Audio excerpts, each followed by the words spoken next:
Adaeze and the Return of Nwokeanya. The sun sets over a bustling Igbo village. Women tell yams and palm oil, children play suwe, and elders sit under the iroko tree sharing stories. Ndị Igbo kwenyere na onye ọbụla nwere akụkọ, ma ọ bụ eziokwu ma ọ bụ asị, ọ bụ akụkọ. That is, the Igbos believe that everyone has a story. Whether true or false, it is a story. The midday sun blazed down on Nwokeanya village when a dust-covered Mercedes-Benz 200E sputtered to a halt by the market square. The car, once a symbol of affluence, now bore rust spots and cracked windshield.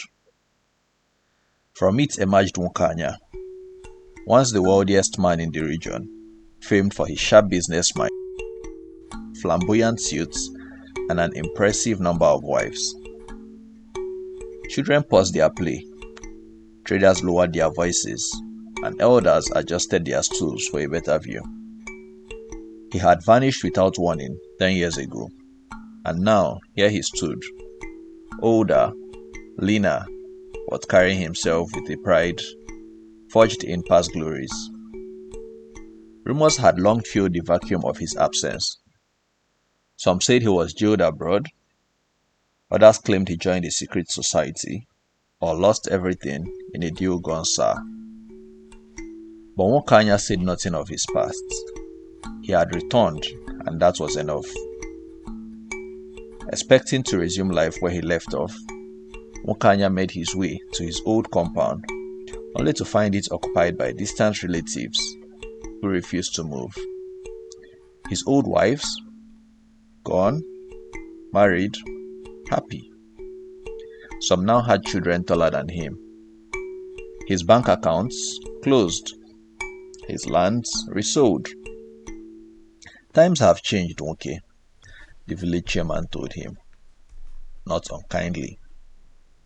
People remember who you were, but they live in the now. But Nwokeanya was not a man to fade in the background.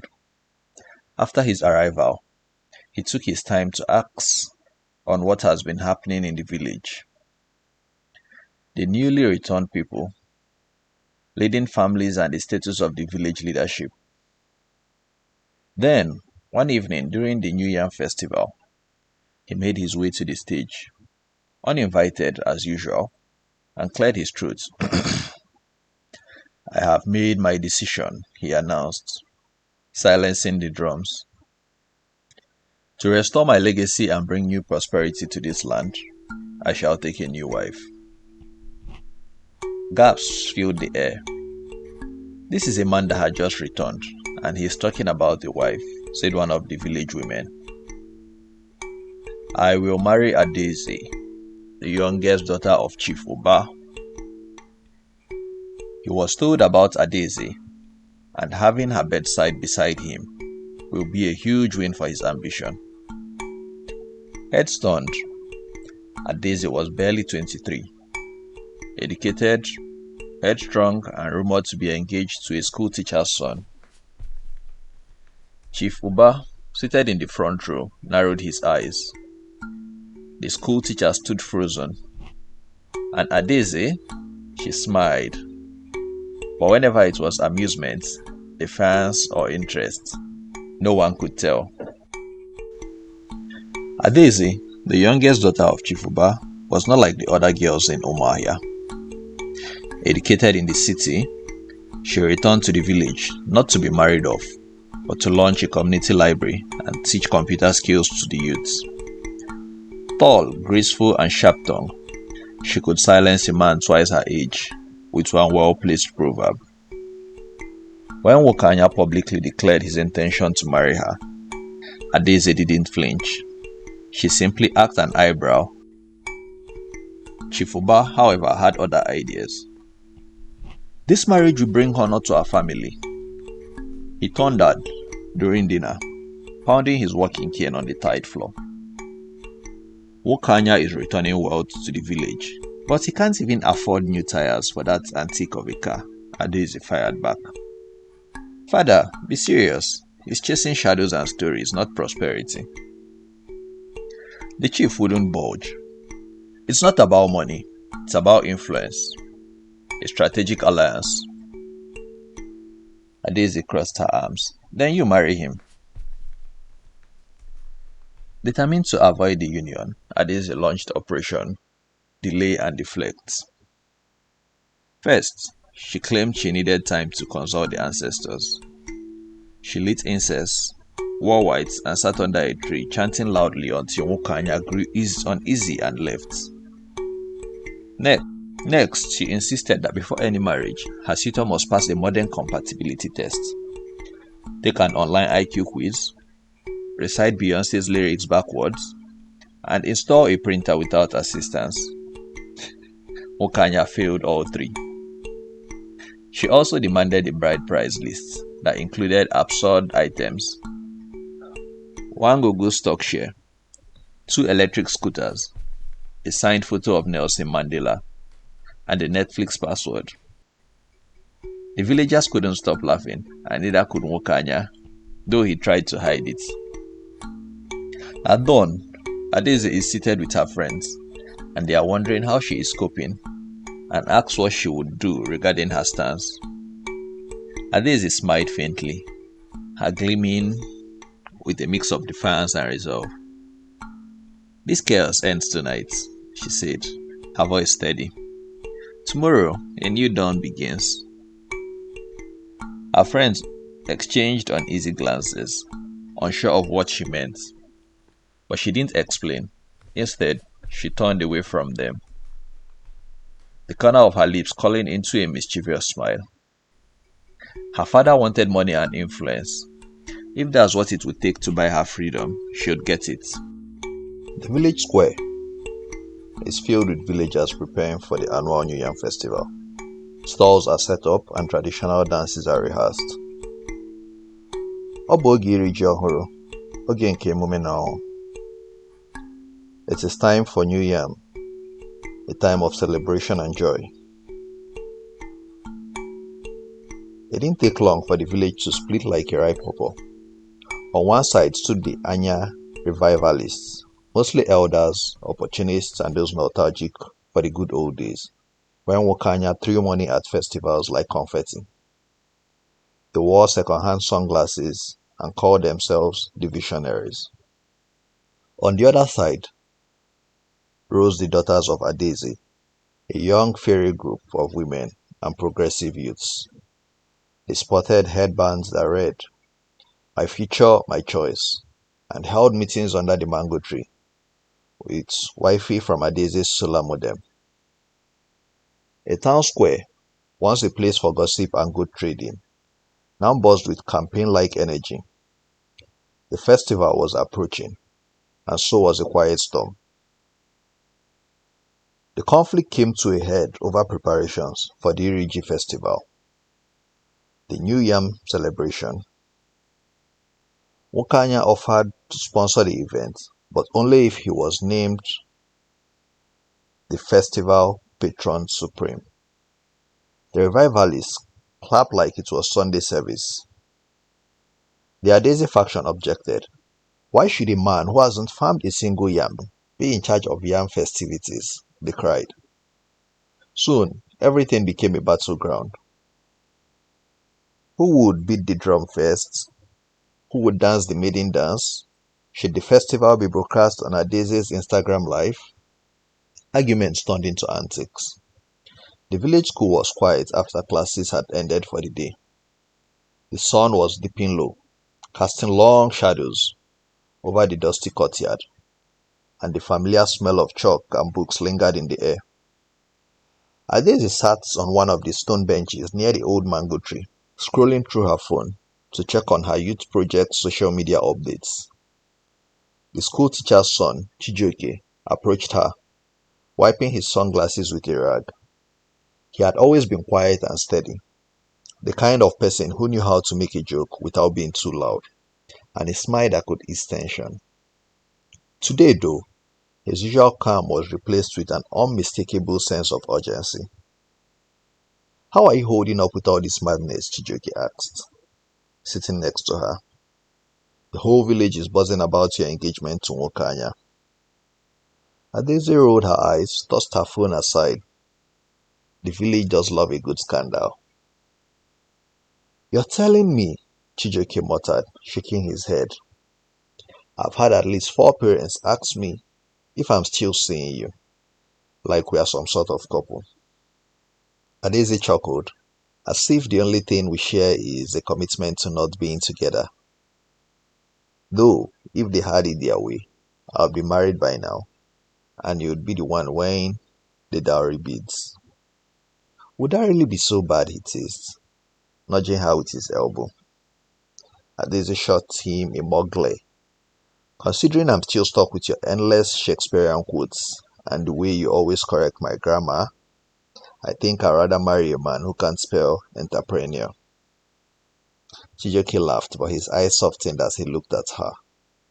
I get it. You've always hated being pushed into roles. But seriously, this whole Nwokeanya situation, it's not normal. Adaeze sighed, her playful mood dropping slightly. I know, I never asked for it. The whole thing is ridiculous. I'm not marrying him, not for power, not for anything.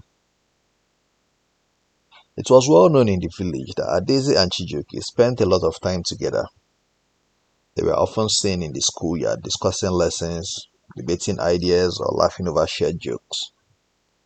But the villagers, with their old-fashioned views, saw their closeness and jumped to conclusions. They whispered behind their hands, speculating about an impending wedding.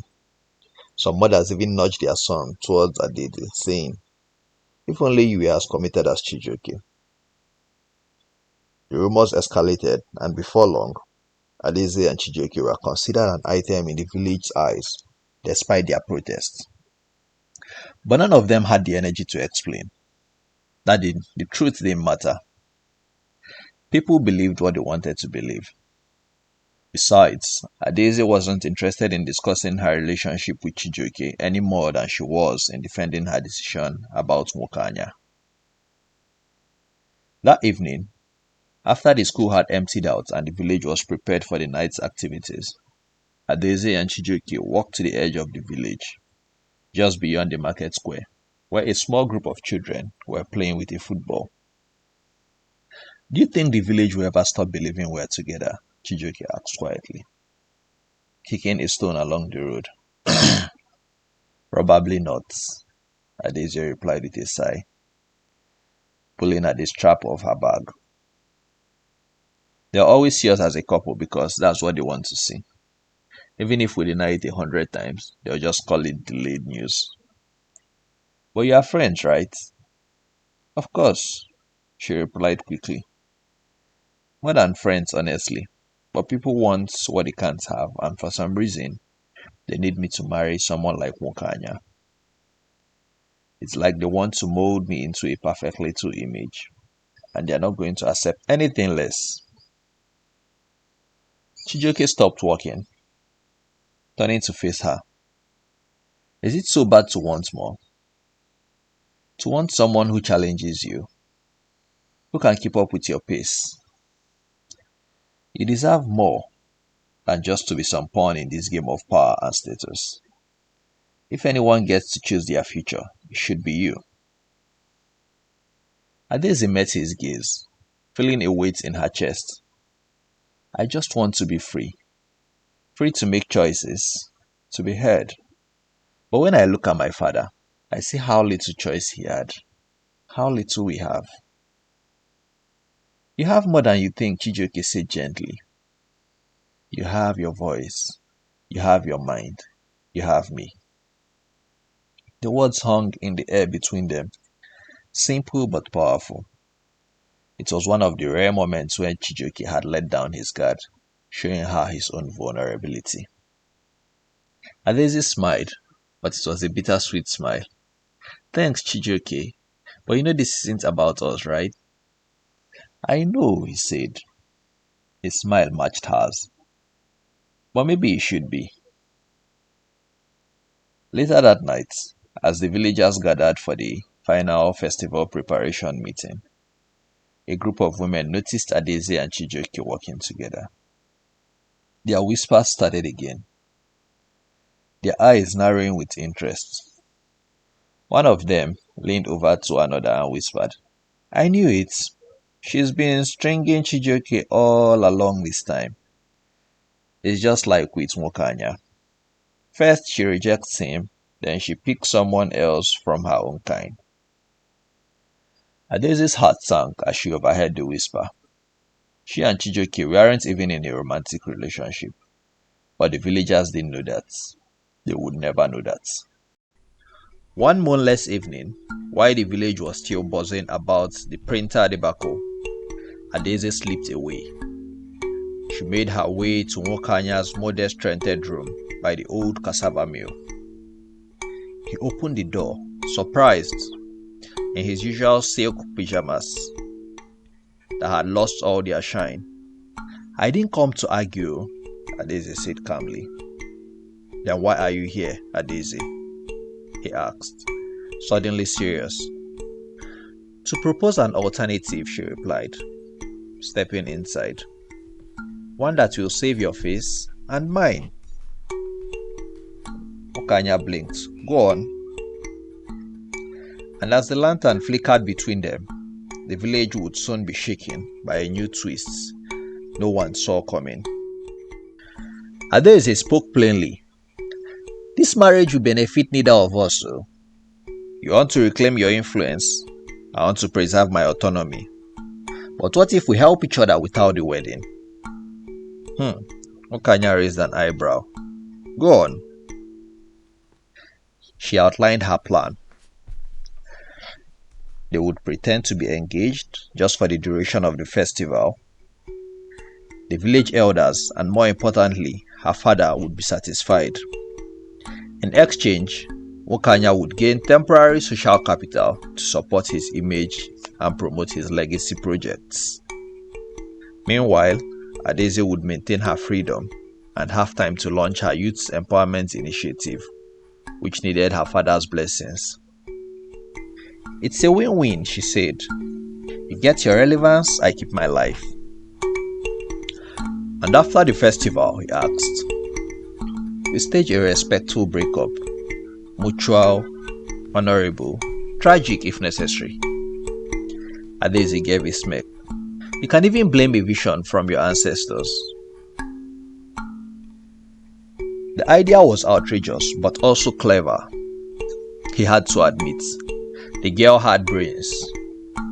Sharp ones, and in a strange way, she reminded him of, well, himself in younger days. But it was risky. What if the village saw through the acts? What if the elders demanded a real wedding? And what of the rival factions already sharpening their metaphorical swords? Still, somewhere in Adaeze's eyes, a mix of fire and calculation told him this might be his best shot at rewriting his legacy. He leaned back, rubbing his grey beard thoughtfully. "One condition," he finally said. Adaeze raised an eyebrow. "Let's hear it." "We do this properly. Matching outfits, joint speeches, palm wine visits to your father's compound. If we are going to trick this village, we give them a full show." Adaeze smiled. "Agreed, but I picked the fabric and no polyester." They shook hands. An unlikely alliance formed under the faint hum of mosquitoes and the weight of their respective ambitions. As Adaeze slipped back into the night, careful not to be seen, Nwokeanya lit another candle and stared into it. "Fake fiancé," he murmured. "Smart girl. Dangerous girl." Outside, the wind picked up, carrying whispers of a new power couple in the village, and none could yet predict just how real the fake might become.